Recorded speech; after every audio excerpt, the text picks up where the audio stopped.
Uprising, chapter 26, page 235, Yetta. It happened again. The cutter's assistant, Jacob, was standing behind Yetta when she scraped her chair back at the end of the day. "Do you like to dance?" he asked. "Do I look like the kind of girl who has time to dance?" Yetta snapped back, unfolding herself from the chair. She crossed her arms subconsciously, covering the worn spots on her skirt. Then she changed her mind and put her hands on her hips, her fingers all but pointing to the threadbare places. "Do I look like I have the money for the kind of dresses girls need for dancing? I send all my money back to my family in Russia. Anyhow, I'm busy taking English classes at night." "I take English classes too," Jacob said. "You do?"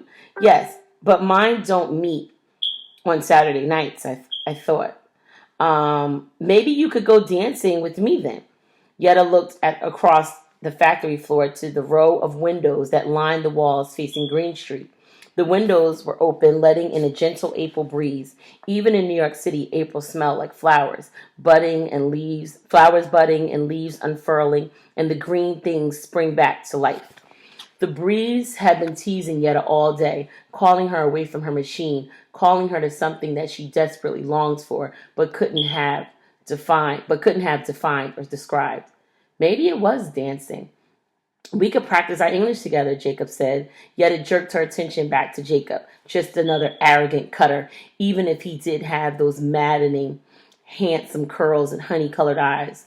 The thought of practicing English while dancing made Yetta think of Rahel helping her husband in the store. It made her think of her mother selling eggs and cheese to supply father's religious texts, but never buying anything for herself. It made her think that Jacob wanted to dance with her for all the wrong reasons. "No, thank you," Yetta said with great dignity. She held her head high as she walked past them. She deliberately went to the Washington Place door, the nearest one, forgetting that it was locked. Something else the strike should have changed, she thought. She had to thread her way back through the maze of tables and baskets and stacked shirtwaist parts, and then wait in line for the elevator. Although she was very careful not to watch in a way that anyone could tell, she was aware of how Jacob walked back to the table, of how he scraped scraps of fabric into the huge bin underneath, how he kicked the bin and slapped his hand against the table. What's wrong with me, Yetta wondered. Would it have killed me to say yes? When she got down to Green Street, Bella and Jane were waiting for her, giggling. "We're picking out a law student for Jane to marry someday," Bella said, laughing. "How about that one?" The boy she pointed to had chestnut hair. Yetta thought he might be the same one who asked her about the strike way back in October. Better that you should be picking out law students to help us with the union," Yetta snapped. The chestnut-haired boy was brushing past her. "Excuse me, sir," she said boldly, tugging on his sleeve. "Are you a law student?"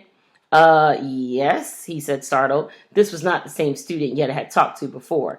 This one didn't seem nearly so sure of himself, and he was walking alone, not with a pack of friends. He looked from Yetta to Bella to Jane, and back to Yetta. "Charles Livingston at your service." "Charmed, I'm sure," Jane said automatically, as if that response was required. "I'm Yetta, and this is Bella and Jane," Yetta said. "Are you aware that there's a great injustice going on right next door to your law school? At the Triangle Shirtwaist Factory, the owners agreed to certain conditions at the end of our strike, and I believe every single one of those conditions has now been violated. It's as if the strike never happened. Aren't there any laws to help us?" "I don't know," Charles said. "I'm just a first year. I'd have to ask my professors," he hesitated. "I do know when your strike was going on, they said American laws were designed to protect business owners, not workers." He recited the last part as though from memory. "They asked us if we thought that was fair." "And do you?" Jane asked. Charles shrugged.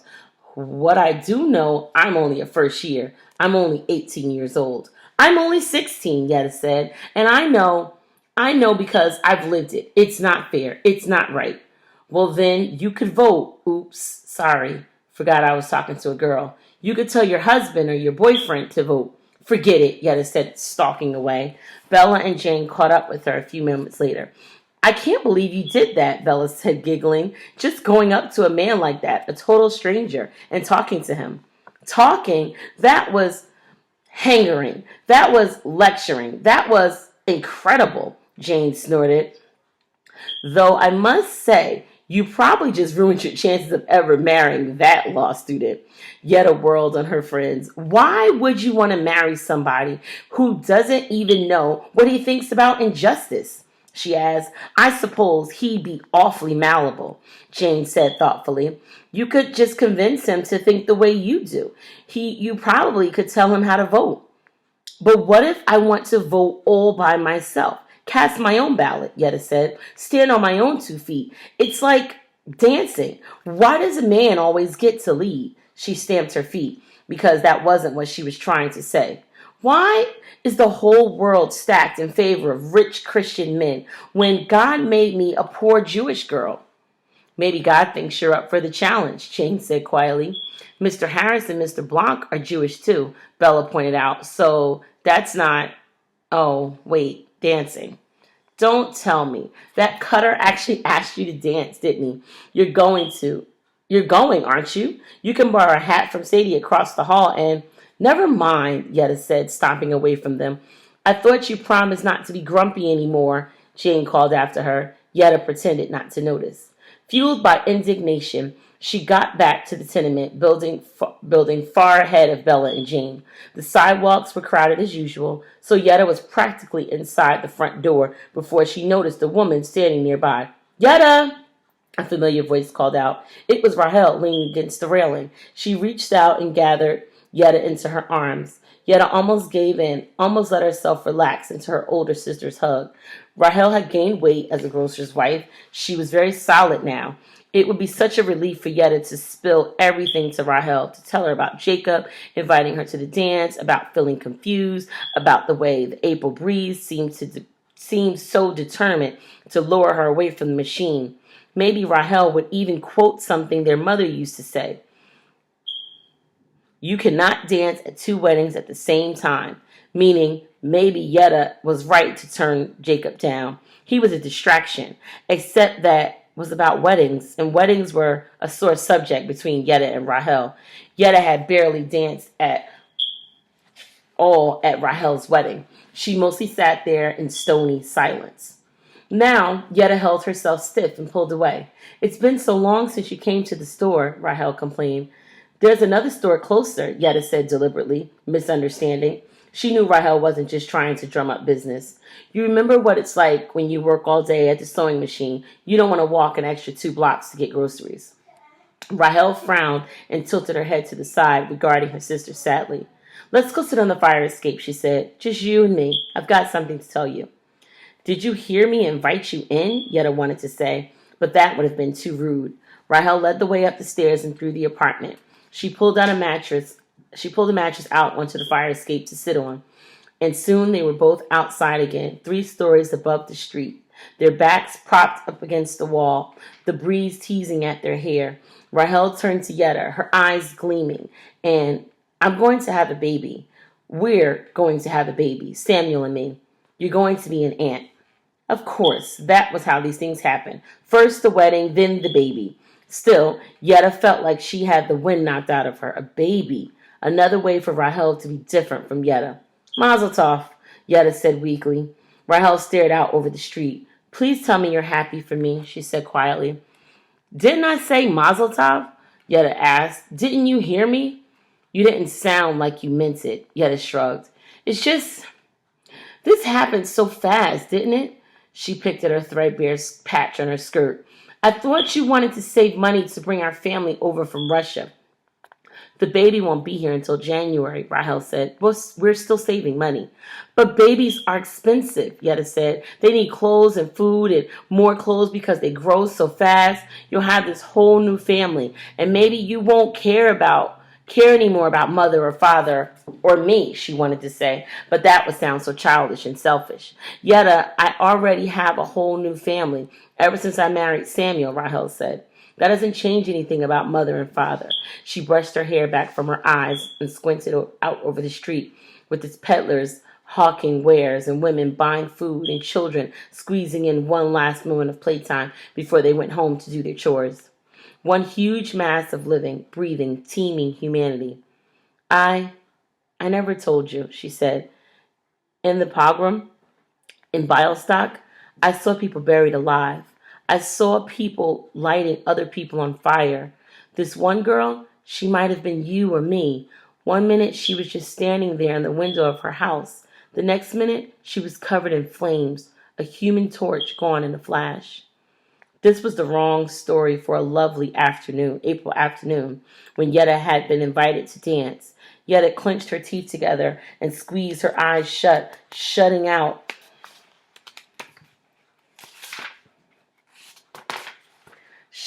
the street scenes and the fire escape and the sight of Rahel's intense eyes. But she could still feel Rahel gripping her hand, and she could still hear Rahel's voice. After I saw that, I thought I would never have a normal life again, Rahel whispered. I had nightmares. Remember when that tenement building burned in the next block? That brought all the nightmares back again. I never thought I could get married and have a baby and be happy. Yetta pulled her hand from Rahel's grasp. She opened her eyes again. How could you want to have a normal life in a world where people set other people on fire? Yetta murmured. In a world where policemen beat up shirtwaist girls. How could that not make you want to change the world? Rahel leaned her head close to Yetta's.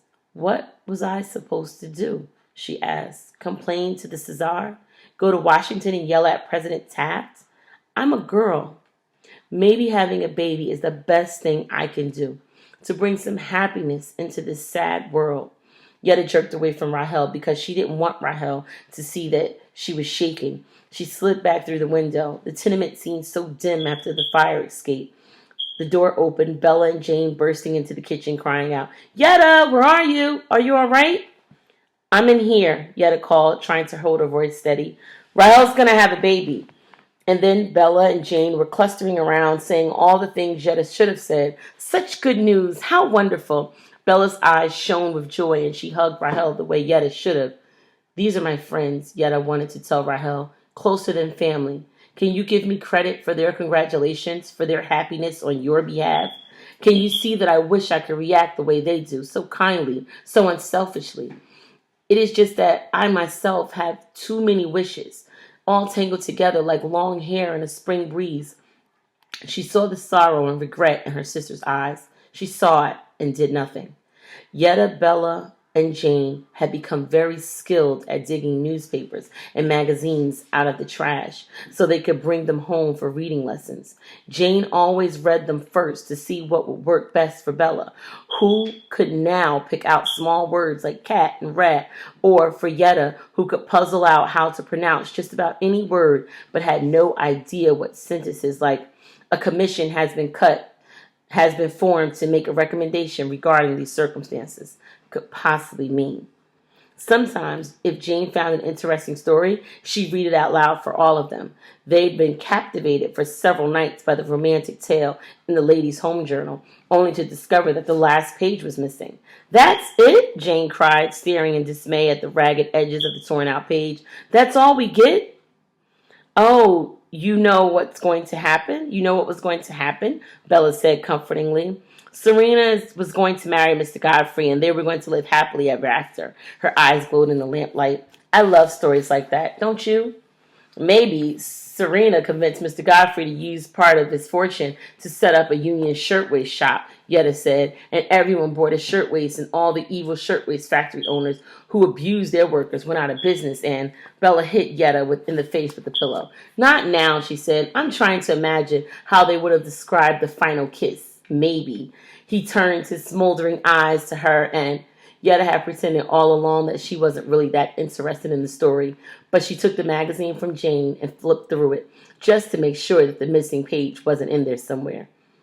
Nobody's eyes smolder in real life, she complained. Yours do when you talk about the union, Jane pointed out. Really? Yetta stood up and looked in the sliver of the mirror, but it was too dark to see anything but shadows. She sat back down on the bed. It doesn't do any good. Anytime I bring up the union at work, the other girls say, yes, and I've still got debts from the strike. Or, what use is it? And there's too many new girls straight off the boat who don't even know what a union is. That was us not so long ago, and we went out on strike. We fought for a union, Bella said. We lost, Yetta said. Next time you'll win, Jane said. People are still recovering. These things take time. But Yetta was already recovered. Her cough was gone. Her greatest affliction now was the restless longing that so often threatened to overwhelm her. Sometimes, sitting at her sewing machine, the feeling of wanting to hop a train to west or stand up on a table or throw a sewing machine out the window came over her so strongly that she was afraid she'd actually do it. Any one of those things, or all three in succession, one after the other. Bella gave her friend a hug as if she could sense Yetta's distress. Jane turned her attention to the newspaper. One only, slightly stained with pickle juice. Maybe I could find a good story in... Oh, wait, take a look at this. She pointed at a small story at the bottom of the page. Yetta squinted at it in the dim light. Suffrage parade, she began, sounding out the words. Very good. There's going to be a suffrage parade here in New York City, just like the ones they've had in London. Oh, we should go. May 21st. That's Saturday. Saturday, Bella said. Work, remember? Oh, right, Jane said, collapsing the newspaper in her lap. I forgot. Yetta sprang up from the bed and paced in the narrow space between it and the chairs.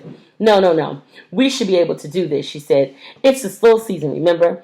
Lots of time they send us home with no work. Anyhow, so you can just tell Mr. Carlotti. I'll tell Mr. Klein. We can only work half day Saturday. They'll dock our pay, Bella said. They'll probably dock our pay anyway, Yetta said. We haven't gotten full wages in weeks. They'll fire us. Yetta stumbled into a little of her pacing. She righted herself, planted her feet firmly. Then, we'll get another job, she said. Listen, it's not so much to ask to go to a parade on a Saturday afternoon, just once in our lives, to call out our support for suffrage. In Yiddish, there's a saying. It means better to die on one's feet than to live on one's knees. And I don't know about you, but I can't live on my knees. Always hunkered down, always worried about everything. And that's why I'm going to that parade, whether anyone else goes or not. She expected Bella and Jane to make some sort of joke to lighten the mood, to give themselves a way out. Maybe something like, you think we could die at the suffrage parade? Then no thanks. But they both nodded solemnly. I'm going, Bella said. Yetta turned to Jane. She shrugged. I don't always know when Mrs. Blanc wants me to take the girls, but I'll do my best.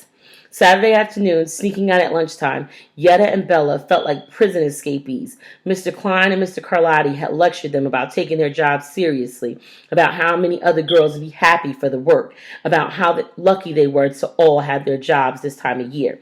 But they never actually forbade them to go. We could do this anytime we wanted, Yetta said as the elevator zoomed to the ground. Bella was counting her pay for the week. It didn't take her very long. Not if we want to keep eating, she said grimly. But when they stepped out into the sunshine, she was grim too.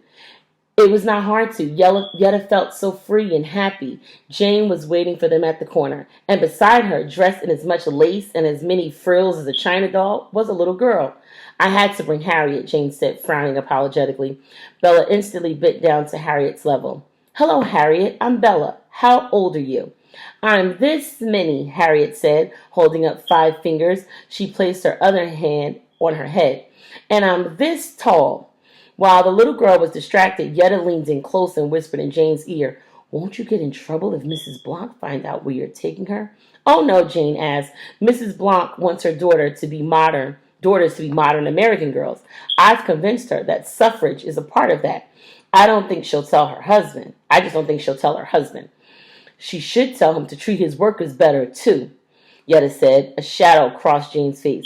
Yetta wasn't sure if Jane was thinking about her own parents, how her own father had hired strikebreakers and said that it didn't matter if her mother knew or not, or if Jane was thinking about how it had been impossible, even working at the Blanc's house, to find out any information about the triangle that would help the Union. Jane's sleuthing efforts had completely failed. Mr. Blanc wouldn't listen to anything his wife said about his business, Jane said. They're totally different worlds. His work and his home, she grimaced. He's actually a really good father. A lot better than mine ever was. Yetta didn't want to think about Mr. Blanc or Jane's father today. She was actually glad when Harriet piped up self-importantly. Millicent got to go to a birthday party, but I get to go to a parade. That's right, Jane said, patting Harriet's shoulders. But first, I need to introduce you to my other friend. Yetta, this is Harriet. Harriet, this is Yetta. Uh, I'm very pleased to meet you, Harriet said carefully, looking for Jane's approval. Yeah, me too, Yetta said. Then, to prove that socialist suffragist immigrants could also have manners, she added, Jane's told us a lot about you. That's Mademoiselle Machard to her, Jane corrected. But Harriet was already clapping her hands, crying out, Bella, Yetta, and Jane. Bella, Yetta, and Jane. Yetta leaned close again and whispered to Jane, Will she do this all the way to Fifth Avenue? We'll take the trolley, Jane whispered back, so we could get there faster. Harriet was actually still chanting when they climbed down from the trolley into the throngs of the people milling around on the streets, on the sidewalks of Fifth Avenue. But Yetta could easily tune out the little girl's sing-song and all the noise of the crowd. Can you believe all these people want women to vote? She marveled to Bella. This is for us. They want us to have a voice. Policemen cleared the street, and then the parade began. Row after row of women dressed in white carried huge signs. Votes for women. New Yorkers for suffrage. Politics may be dirty, but women are good at cleaning up after men. Between the rows of marchers, cars full of even more suffragists glided along, draped in yellow bunting and decorated with jonquils and daisies. The cars made Yetta think of the strikers' automobile parade, her own moment of glory. I was in a parade like this once, Yetta told Harriet, because Jane and Bella already knew. I rode in one of the cars. Harriet blinked up at her. You must be really important, she said. When we can vote, we'll all be important, Jane said. Across the street, a small group of men were jeering. Go home and wash the dishes. Does your husband know where you are? I just as soon let my dog vote. Yetta wanted to rush across the street and tell them off. Why don't you wash your own dishes? Does your wife know where you are? I bet your dog could vote better than you do. Then she noticed that there was another group on the sidelines, a group of women holding up signs that said, No votes for women, no to suffrage, keep the fairer sex above the fray. She nudged Jane and muttered, Do those signs say what I think they say? She was hoping that her reading skills had just failed her. Why would any woman not want women to vote? Jane winced. There's a whole club, the New York Association opposed to women's suffrage, she said. I read about it in the newspaper. They say women voting would destroy family life or just be unnecessary because women would always vote exactly as their husbands or fathers. But really, she was carefully not looking at Bella or Yetta or Harriet. They don't want their servants to have a vote. They don't want female immigrants voting. Yetta felt her face burning. She watched a woman passing through the crowd handing out flyers that said suffrage now in big print at the top. Yetta shoved her way through the crowd and grabbed the woman's wrist. How can I join your cause? Yetta begged. How can I help? The woman jerked back in a little surprise, but she spoke firmly as she moved through the crowd. We meet the second and the fourth Thursday afternoons of every month at... I can't meet on Thursday afternoon, Yetta said. I work. I'm a shirtwaist girl. The woman stopped. A shirtwaist girl? Were you in the strike? Yes, till the very end. The woman was looking at her with respect now, respect and sympathy. Then here, help me pass out these flyers, the woman said, handing her a stack. And next year, if we don't have the vote by then, next year, come back and we'll put you in the parade. Yetta gave out the flyers until they were all gone. Then she found her way back to her friends. When women have the right to vote, fathers will want to send their daughters to college, just like boys, Jane was saying as the last parade went by. And girls won't feel like they can't go into the banks, like they have to hand all their money over to the men in their family, Bella said. And we'll vote to make work fair, Yetta added. Jane glanced warningly down at Harriet, clearly trying to remind Yetta that she couldn't say too much in front of the little girl. What do you think will happen when women can vote? Jane asked the girl to distract her. Harriet tilted her head to the side, considering.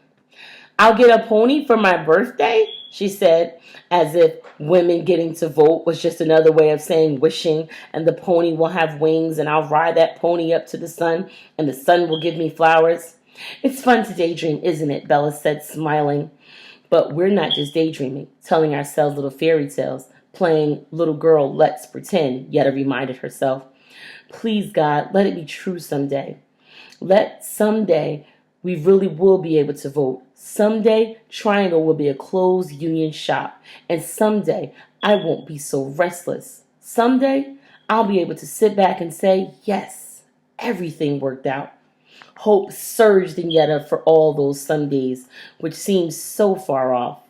At least she knew a date for one hope. Next year, she would march in the suffrage parade. So that's the end of that chapter. And I have two questions. One, where do the girls go? Bella, Yetta, and Jane, where do they go? That's one question. Who does Jane bring along with them? Who's the person that Jane brings along with her? And three, what is a suffrage parade? What is it? What does it mean? So answer those questions on a separate sheet of paper, and I'll be checking it for homework.